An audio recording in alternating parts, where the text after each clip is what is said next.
Yes, ready. 100 watts per minute. Start. हम जब भ्रष्टाचार की बात कहते हैं तब यह तो सभी मानते हैं कि भ्रष्टाचार है और इसमें कोई दो राय नहीं है कि भ्रष्टाचार मौजूद है। छोटे से अधिकारी से लेकर बड़े अधिकारी तक यह फैला हुआ है। भ्रष्टाचार केवल प्रशासन में है ऐसी बात नहीं है, वरन यह लोगों में भी फैला हुआ है। जब टैक्सों की अदायगी का प्रश्न आता है तब लोग दो दो खाते बना लेते हैं और इनकम टैक्स की चोरी करने की कोशिश करते हैं और टैक्स से बचने के लिए भ्रष्टाचार करते हैं। जैसे बगैर दोनों हाथ के ताली नहीं बज सकती, ठीक वही बात भ्रष्टाचार के संबंध में लागू होती है। भ्रष्टाचार के निवारण के लिए जितना अधिकारियों का कर्तव्य है उतना ही कर्तव्य जनता का है। अधिकारियों को तो सतर्क रहना ही चाहिए, क्योंकि यह जो संसद है वह कानून बनाकर उनके हाथ में देती है।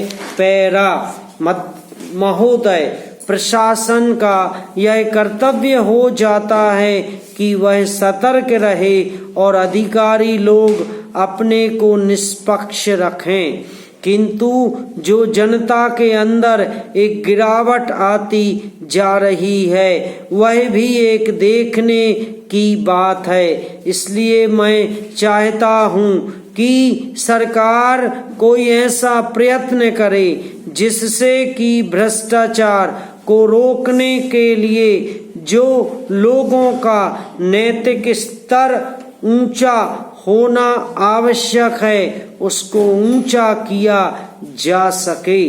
उसके लिए जो भी वह कर सके करे। मुझे कहना तो बहुत कुछ था, लेकिन चूंकि मेरी समय सीमा समाप्त हो गई है, मैं अब और कुछ नहीं कहूँगा।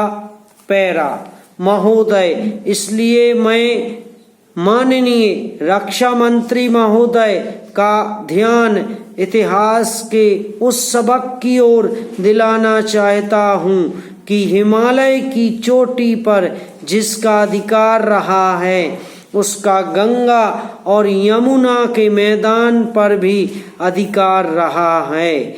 हम इस आशा में नहीं रह सकते कि हम दुश्मन को हिमालय की चोटी से उतरने दें और फिर मैदान में उसका मुकाबला करें।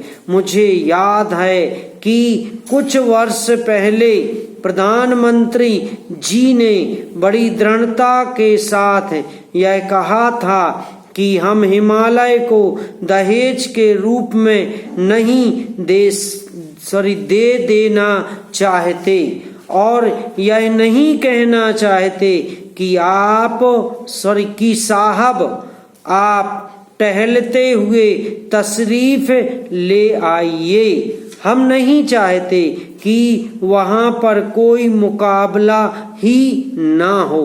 मैं समझता हूँ कि अगर किसी भी मिलिट्री अधिकारी के दिमाग में अभी तक यह भावना है कि हम हिमालय की ऊंची चोटियों को छोड़कर नीचे मैदान में आकर युद्ध लड़ेंगे, तो उनको भ्रम में नहीं रहना चाहिए। यह एक घातक बात होगी, एक आत्मघाती नीति होगी। अगर एक बार चीन का हिमालय की चोटियों पर कब्जा हो गया तो चाहे वह बाद में नीचे हम पर हमला ना भी करें, किंतु वहां से हम उसको कभी नहीं हटा सकेंगे। इसलिए इस संबंध में स्पष्ट निर्णय किया जाना चाहिए। समाप्त।